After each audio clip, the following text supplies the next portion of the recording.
So let's start by talking about bad money habits. Well, I don't know why you came into this webinar. Maybe because you are a parent. I hope you are. If you come into this, because I'm talking about children, and most of you are parents, I guess. So your children, you are concerned because maybe you have children who always spend beyond their means on things that are not necessary, or maybe because they never stop asking for the latest gadgets, such as iPhones or iPads or IDs and iData. Or maybe you're worried because your children are not able to manage the money you gave them, or simply they just don't have good money habits.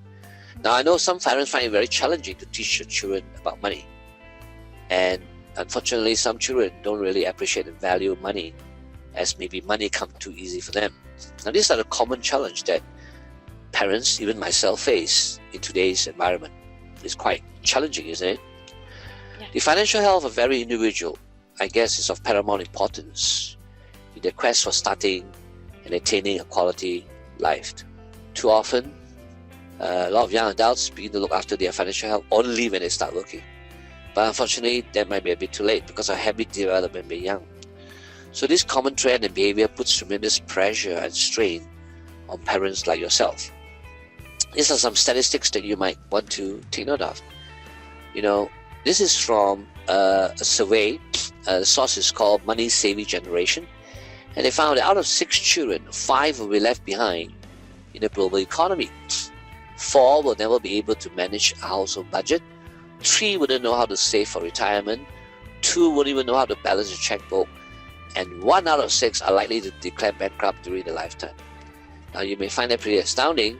You might or might not accept this data, but I'm sure there's some relevancy here if you look at this. So why is financial education important?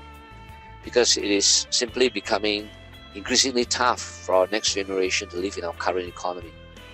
Especially, in this country, for example, we all are aware that this year, cost of living is going to go up. Now, in the past, one job can feed the entire family. Then the mother can be the housewife and look after the children. But today, both of the parents have to work. And yet, in spite of both parents working, today, even buying a house becomes unaffordable. They are merely saving enough to make ends meet, sometimes merely surviving. Now, if you think your children is getting a professional degree and they will do well, I don't think so. There's got to be more than that. Now, every day as I open a newspaper, I can see the consequence of financially illiterate society.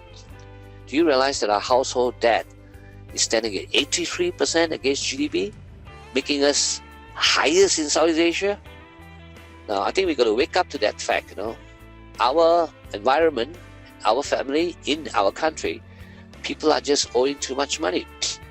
Now, the consequence of financially illiterate youth is we get so easily swayed by advertisement, and very often they make impulse buying, impulse purchase that is beyond their means. My son recently bought a pair of slippers, and my son is not bad. I mean, he is not somebody that spends money frivolously. I mean, he's quite a good saver. But recently he bought a pair of slippers that cost $200, and he himself felt it was too expensive. I said, son, you bought a slipper that's worth $200? My shoe is only $200. I mean, you spent $200 on a slipper. And he said, well, because all my friends are wearing the same slipper. So there are pressures from peers. Your friend do something, they want to do something, so people are in that kind of situation. Now, can you imagine that people who spend close to $380 million on a toy set? Wow, that's simply insane, So, consequence of financially illiterate youth, the children might become extravagant on their spending because of society pressure, because of what friends do or don't do.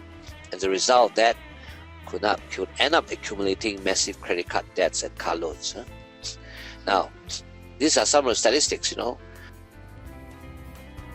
my website, you'll find online financial seminars, which is I call webinars. I do it regularly, and also a lot of online investment and financial courses, which is conducted solely online.